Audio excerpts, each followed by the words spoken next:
Hey everybody, it's Romania Black. Oh, I had to wear a cardigan because I'm a little nervous and I need some comfort because I don't know what's going to happen. Last episode I was floored because I thought it was just going to take its time and we were going to spend all this time at Cape Cod. No, we're already in LA. The good news is we're in LA, so hopefully we get some more information about banana fish. We get some more because I'm assuming they're going to go to 42 Westwood in Los Angeles to try to figure out like what the origins of banana fish are. So I'm excited that we're getting that. But we have Dragon Moon, this Yit Lang that is basically affiliated with Mr. Lang and the Chinese mafia, and he's in LA, and we're assuming he's working for Golzine now, and so he's going to be tracking down our protagonists, and they don't even know about any of this, and that's the worst thing. Like, Ash has been on edge since they left Cape Cod. Like, you can tell from what we've gotten that he's very much like on edge, and so he's going to be probably fine. And I'm sure that Shorter and eBay and Max are going to be fine. AJ worries me all the time because AJ's so innocent that I'm like, dude, this is not the right environment for you. So I don't know what's going to happen. I really have no idea. So I am preparing for the worst. We're officially a fourth of the way through the series. This is starting part 2, technically. I always like looking at anime, especially when it comes to seasons or longer seasons, in parts. I'm an English major, so I always think of the story in parts. So Act 1, usually it's a 3-act structure, but when it's 24 episodes, I'm like, okay, we're in 4 individual parts. So part 1, we've established our characters. We've got the banana fish mystery going, and our characters are on their journey. They've made it to their destination, supposedly. So now it starts part 2. And I'm like, I don't know what to expect.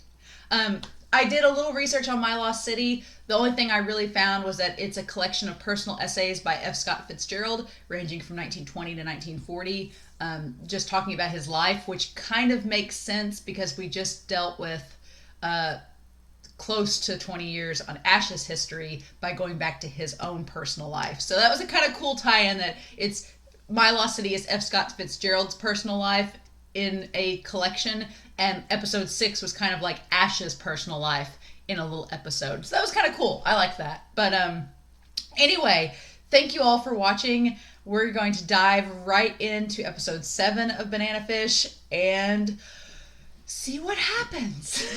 So thank you all for watching again, and we are going to start this in 5, 4, 3, 2, 1. Let's go.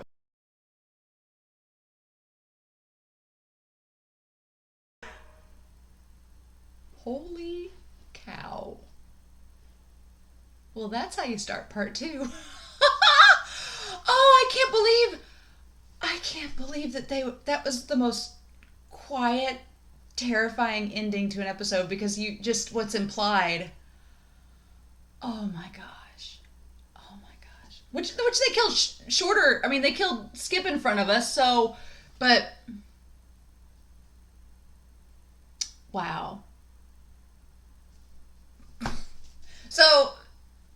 So Dragon Moon, Yit Lang is interesting. He's such an interesting character already. So he's the youngest of the Lee family. He's the one that's supposed to take over the gang. So he's very much the Ash equivalent for the Lee family. If Golzine has Ash, Dragon Moon is the Lee family equivalent of that, which is a nice parallel that you have these 2 young leaders who have had all this responsibility kind of thrust upon them. And his character's interesting. I get the impression that he's jealous of AJ. Like because he keeps noticing Ash and him, like their movements, like their interactions and their gestures, and he probably thinks that they're together. And so I can tell and then he asks Shorter to kidnap him, so he obviously knows that Ash is close to AJ. I think he's jealous of him. That's what I gather the impression. And I wonder, is Dragon Moon the one in the opening that has his arms around Shorter? Because if so, that implies a lot of things. Like, one, of course, that Shorter, I feel so bad for him. Like, he's having to betray his best friend, but it's like, okay, if you don't, your sister's gonna die, and you really don't have a choice. Which I have a feeling Shorter's eventually gonna backstab the Lee family and go back to help Ash, which does not bode well. But I feel so bad for him. But I wonder in that scene where Dragon Moon has his arms around Shorter, if one, it's implying how much of a control he has over Shorter, like he's making him do this thing he doesn't want to do. But second, I wonder if he likes Shorter. If Jet Long likes Shorter, like, because he seems jealous of AJ's relationship with Ash. So does he like Shorter, or is he going to develop feelings for Shorter? Because that bed scene, whew, and he like stabs his hair and like takes some of it out, like that was so intense. And Shorter crying, being like I dedicated myself and told myself your family I could trust, and you guys, my parents that died told me that we could trust you all, and you guys are no different than Golzine. You're just as rotten and awful. And like, oh, and him like wiping away the tears and looking at them. Like, I wonder if he's going to if he's going to try to develop a relationship with Shorter, which will be messed up, because that's like the person trying to control you is also trying to get in a relationship with you. Like, is Shorter even like that? Because Shorter seems to like be ogling after girls like when they drive in. So is he not? And maybe that's part of his thing too, is he knows it's not going to be reciprocated. So is that why he's jealous too of AG? I just get that feeling like he's jealous of AG and that's why he's targeting him. And so that has me excited to see where that goes. Ooh, and he kind of looks like AG, so maybe he's seeing himself kind of in that position. I don't know, but I didn't expect Max to stop and see his wife and kid, which it was his kid's birthday, and that was so sweet, him giving the glove to his kid. And he couldn't obviously stay, but it looks like it doesn't even matter because they still went there anyway. Oh, my only hope is that they didn't kill them. No body, no death. I'm going to go with that trope. No body, no death. And watch episode 8 open up and we see that they've died. I don't know. Ash trying to be the bad guy and telling AJ he has to leave. Like, and he drinks afterwards. Like, you can tell it's hard. But he's not wrong. AJ is clearly the weakest link in this. Like, he needs to go. He needs to leave. Him and eBay need to leave. And I like that Max is the voice of reason. Like, dude, you can't go back to New York. You can't take on Golzine by yourself. It's not going to work out. And that whole scene in the computer room in the office where Max was telling Ash, he's like, you're not going to win. This is bigger than you. This is bigger than all of us. This drug is like a huge conspiracy deal that it's pretty big, and it's not just about vengeance or a personal business anymore. Like, this is something huge. The moment they had that conversation, I was thinking of Icarus. And this is tying back to the fire and the OP and the idea of the phoenix and the birds, like the myth of Icarus and the the inventor's son flying too close to the sun and his wings melting and him falling into the ocean and drowning.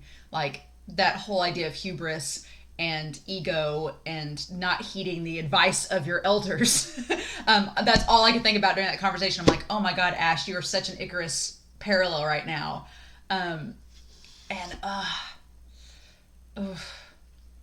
This episode, as lighthearted and as nonchalant as it seemed, this episode was so heavy because it's got all these dark and ominous implications and setting up this like web of betrayal and this like just complex web of relationships they're developing, because you have clearly the wife and Max and the son, you've got Ash and AJ, you've got eBay and AJ, you've got Shorter and Ash, Shorter and Dragon Moon and AJ. Like, all of these characters are having this intricate web of relationships, and it's just, oh my gosh, it's crazy.